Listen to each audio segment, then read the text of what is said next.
Jadi dalam penelitian saya berkesimpulan bahwa Ba'alawi ini bukanlah keturunan daripada Rasulullah Muhammad Sallallahu Alaihi Wasallam. Jadi kalau yang berkeyakinan bahwa nasab mereka tetap nyambung, ya monggo. Tapi kalau saya ditanya nasab mereka nyambung enggak. Mereka keturunan Rasul bukan.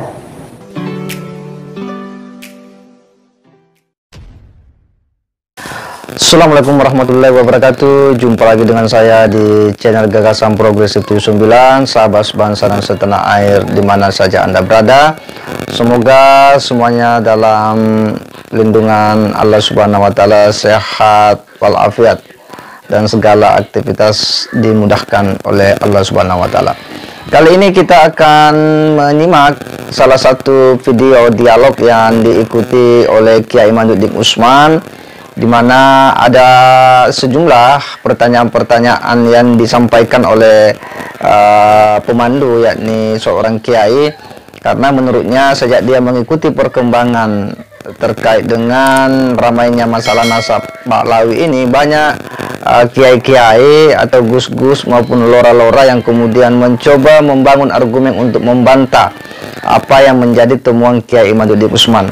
Tentu ini adalah kesempatan yang paling baik, momen yang tepat untuk kemudian mengkonfirmasi langsung kepada Kiai Imaduddin Usman terkait dengan sejumlah pertanyaan-pertanyaan dari kiai-kiai tersebut yang selama ini mungkin belum sempat disampaikan, karena tidak ada waktu untuk kemudian bertemu. Dan momen ini menjadi hal yang cukup menarik, dan disinilah Kiai Imaduddin Usman betul-betul menegaskan ya akan karakter keilmuan yang dia miliki, hasil penelitian yang telah dia lakukan, dan bagaimana komitmennya ya untuk menegaskan bahwa sebenarnya apa yang telah viral hari ini, bahwa nasab Ba'alawi itu belumlah terkonfirmasi dari kitab-kitab abad-abad ke-5, ke-6, ke-7, memang demikian adanya. Nah, menarik untuk kemudian kita simak ya, karena ini penting untuk kemudian kita mengedukasikan kepada publik akan sikap ketegasan daripada Kiai Imaduddin Usman. Seperti apa uraian dalam dialog ini, mari kita simak sama-sama. Sultan Bantung yang sangat kami hormati, saya salah satu orang yang senantiasa mengikuti medsos, mengikuti perkembangan perdebatan yang sangat ramai di media sosial. Ini terutama saya tujukan kepada mukarram beliau Kiai Haji Imaduddin Usman Al-Badani. Beberapa hari ini Kiai, saya mengikuti ada bantahan kecil dari Bali Madura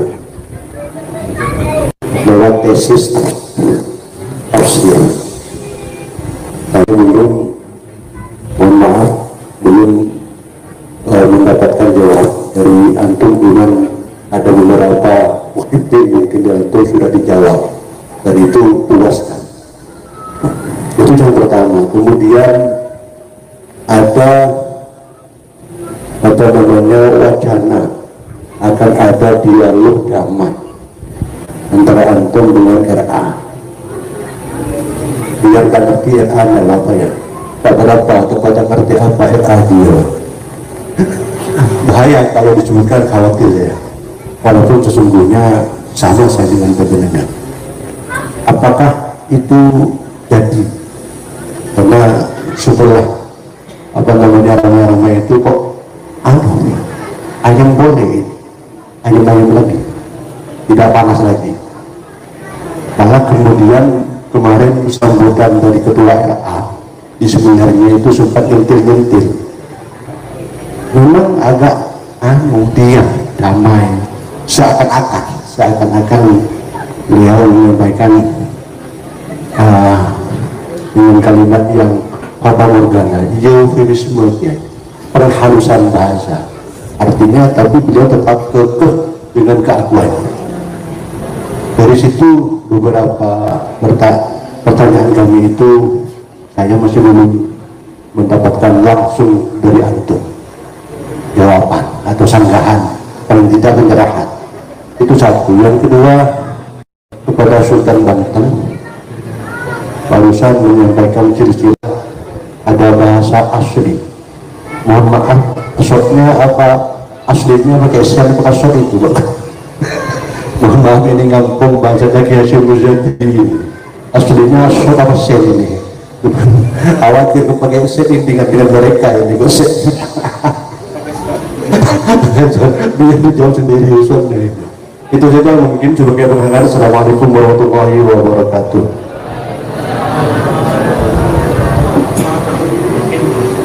Langsung aja dijawab ya. Kalau belum ada yang lain, monggo langsung dijawab. Baik, terima kasih.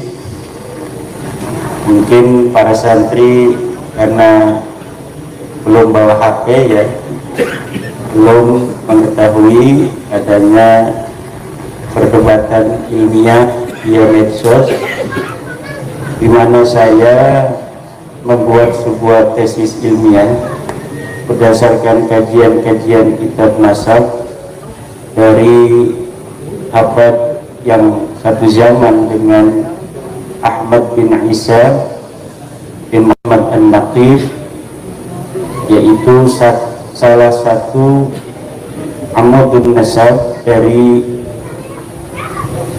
Ba'alawi, sebuah klan keluarga yang mengaku dirinya sebagai keturunan daripada Rasulullah Muhammad Sallallahu Alaihi Wasallam, yang di Indonesia ini dikenal dengan sebutan khusus yaitu para habaib. Para habaib inilah di Indonesia yang merupakan keluarga Ba'alawi. Keluarga Ba'alawi ini karena mereka adalah keturunan dari Alawi bin Ubaidillah, yang konon katanya adalah Ubaidillah ini putra daripada Ahmad bin Isa. Di dalam kajian penelusuran kitab-kitab nasab yang saya teliti, ternyata Ubaidillah ini tidaklah merupakan bagian dari anak Ahmad bin Isa. Jadi dalam penelitian saya berkesimpulan bahwa Ba'alawi ini bukanlah keturunan daripada Rasulullah Muhammad Sallallahu Alaihi Wasallam. Itu inti daripada kesimpulan penelitian saya, bahwa Ba'alawi, para habaib ini terputus riwayat selama 550 tahun, tidak ada berita tentangnya dari mulai wafatnya Ahmad bin Isa sampai kepada nanti tahun 895 Hijriah. Ada seorang habaib yang menulis dalam kitabnya yang bernama Al-Burqah Al-Musyiqah bahwa leluhurnya yang bernama Alwi adalah merupakan anak daripada Ubaidullah, dan Ubaidullah ini adalah anak daripada Ahmad bin Isa, dan Ahmad bin Isa ini sahih sebagai keturunan Rasulullah SAW. Tetapi anak Ahmad bin Isa tidak ada yang bernama Ubaidullah, karena anaknya cuma 3, yaitu Muhammad, Ali, dan Husain. Laisa lahu waladun mu'tibun wa ghairu mu'tibin ismuhu Ubaidullah. Tidak ada nama anak daripada Ahmad bin Isa yang berketurunan ataupun yang tidak berketurunan yang dicatat bernama Ubaidullah. Dari situlah saya berkesimpulan bahwa nasab para habaib ini min haitsul riwayatu adalah munqati, nasabun munqati, wa min haitsu ilmun nasabi disebut dengan nasabun mardudun, nasab yang tertolak karena pengakuannya tidak sesuai dengan data-data riwayat yang dicatat oleh para ulama-ulama nasab dalam kitab-kitabnya, mulai daripada abad ke-4, 5, 6, 7, 8, 9 awal. Baru ada berita tentang itu, bahwa bahwa mereka keturunan Rasulullah pada abad 9 Hijriah akhir, yaitu pada tahun 895 Hijriah. Dari situ maka nasab mereka tidak terkonfirmasi sebagai keturunan daripada Rasulullah SAW. Nah, namun kesimpulan saya ini tidak memaksa siapapun untuk mengikuti saya. Jadi kalau yang berkeyakinan bahwa nasab mereka tetap nyambung, ya monggo. Tapi kalau saya ditanya nasab mereka nyambung enggak? Enggak. Mereka keturunan Rasul bukan. Kalau orang awam ditanya nyambung karena sudah syuhra dan istifadah, sudah terkenal mereka keturunan Nabi, ya monggo. Tapi bagi man alima bihi, ya tidak boleh. Kalau bagi orang yang tidak tahu, tidak mau meneliti, hanya berdasarkan syuhra wal istifadah bahwa sudah dikenal itu namanya, yang namanya habaib itu turun Nabi, ya monggo. Tidak berdosa. Kalau sampai di depan pengadilan dia bersaksi, kata hakim, kamu kenal dengan ini? Kenal.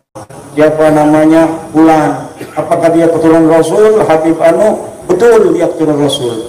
Maka dia tidak berdosa dengan kesaksiannya, karena dia tahunya bahwa yang namanya Habib keturunan Rasul.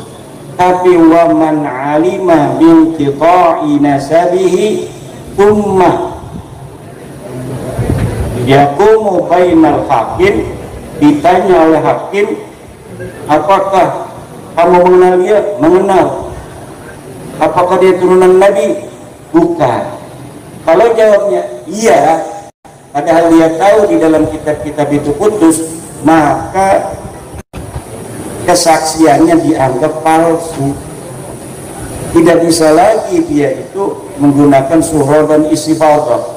Ini yang dipertanyakan oleh banyak penyangga saya. Katanya syuhra dan istifadah itu sudah disepakati para ulama fikih bahwa dalam menetapkan nasab 4 mazhab sepakat hanya dengan teori syuhra dan istifadah. Teori syuhra istifadah itu bukan dalam masalah ilmu nasab asalnya. Kalau ilmu nasab hanya nyangkok dari ilmu fikih. Syuhra istifadah adanya dalam babus syahadah, di dalam ilmu fikih, yaitu bab kesaksian.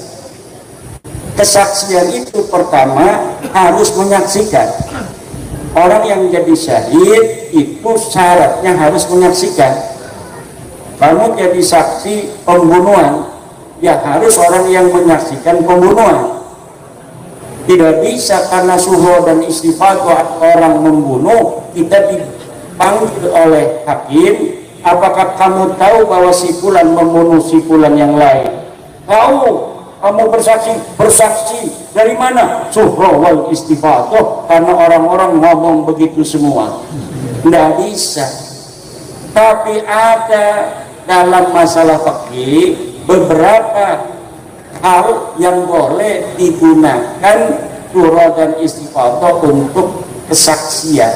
Di antaranya nikah, nasab.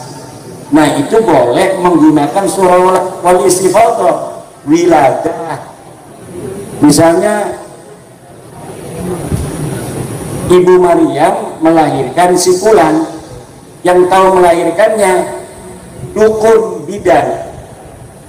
Dukun bidan ini dia jadi saksi bisyahadah dengan bil'ain, melihat sendiri lahirnya anak. Itu namanya kesaksian dengan melihat langsung.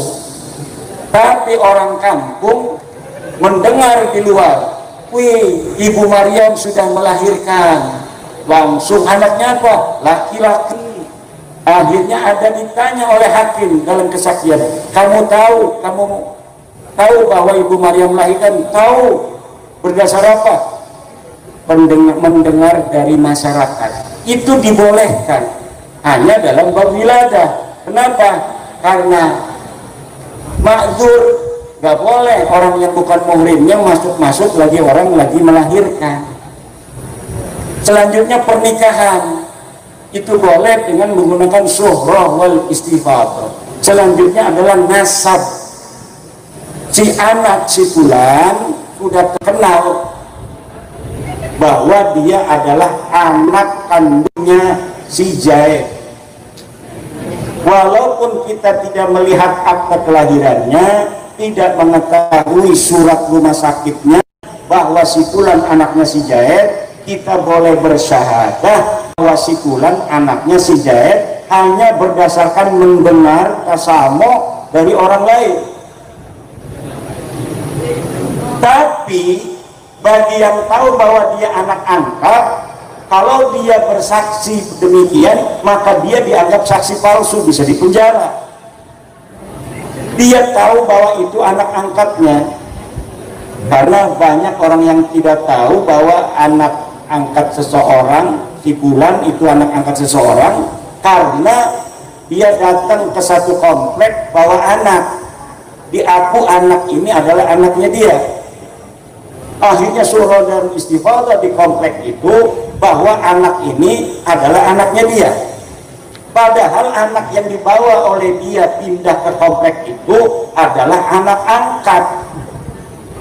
Maka boleh bagi orang sekomplek itu apabila disumpah atas nama Allah, dia bersaksi bahwa si fulan ini anak daripada si fulan yang lain itu, karena pengakuan daripada ayahnya bahwa anak ini adalah anak aslinya.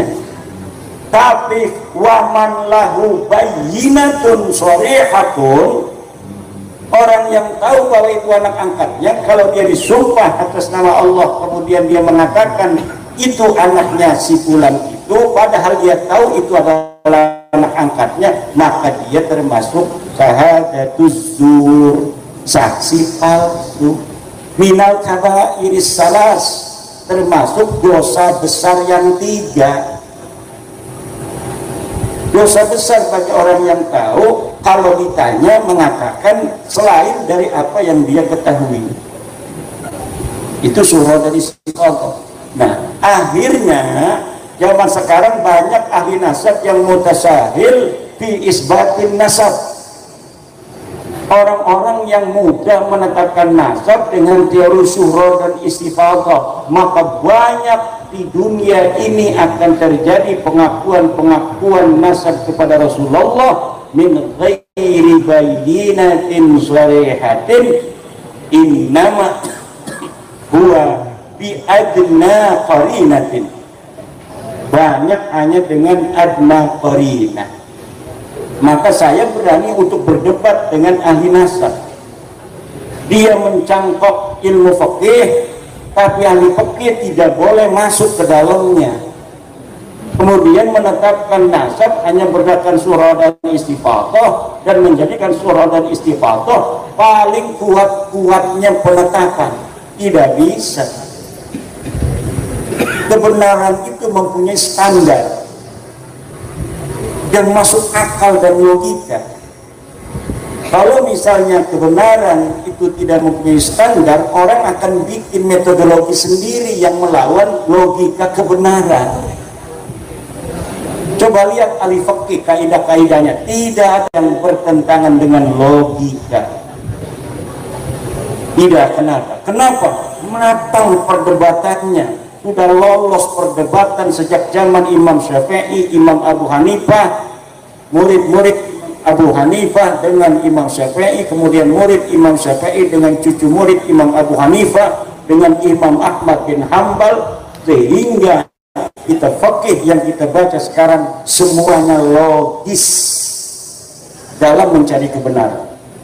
Masalah berbeda pendapat itu hanya dalam kesimpulan berdasarkan takhrijul manat wa tahqiqul manat.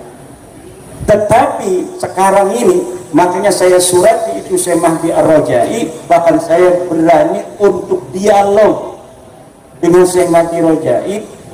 Dia berani menetapkan nasab yang tersebut tanpa riwayat dan kemudian ditetapkan tanpa adanya bayyinah, tanpa adanya riwayat, tanpa ada referensi.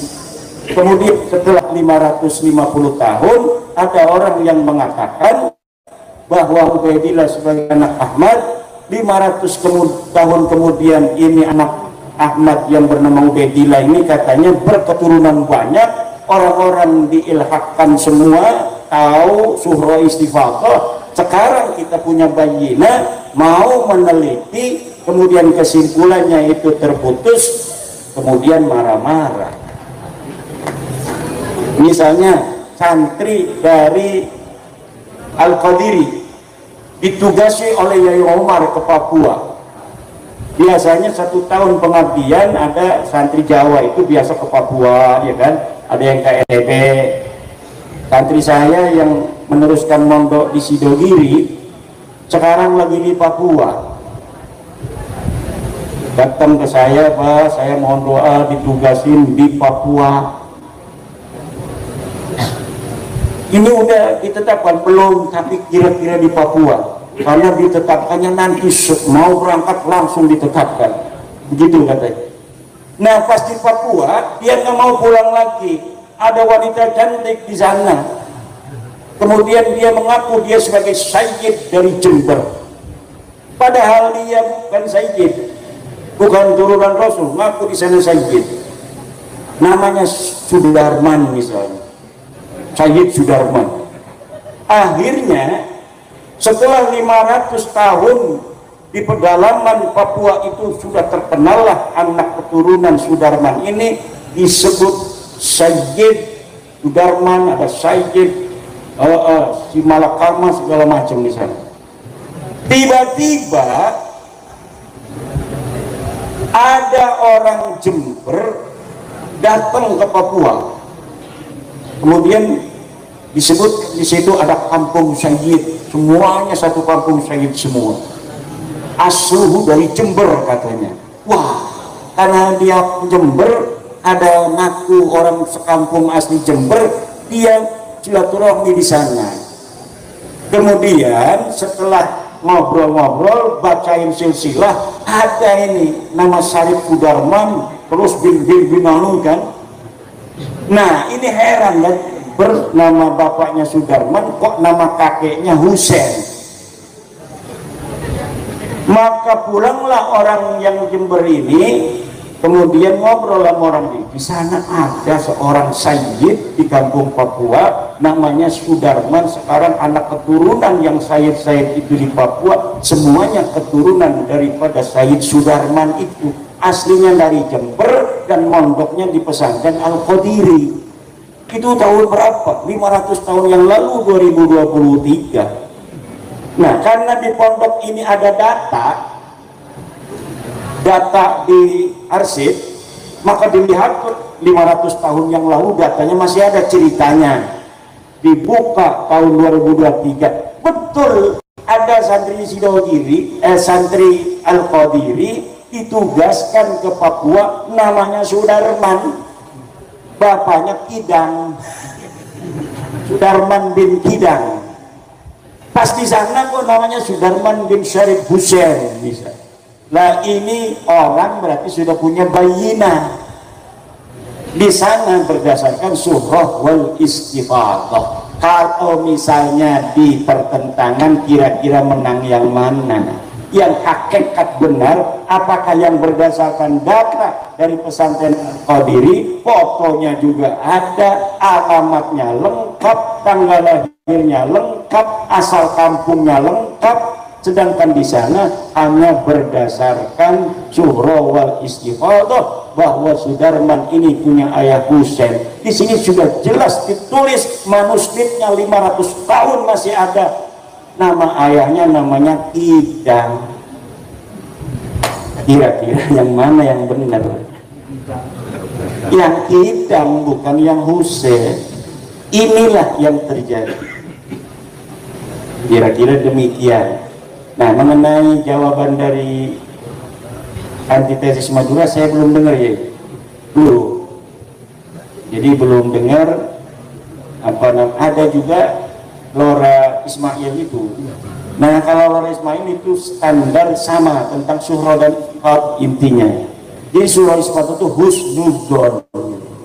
Nah husnudzon itu biasanya kepada sesuatu yang kita husnudzoni saja.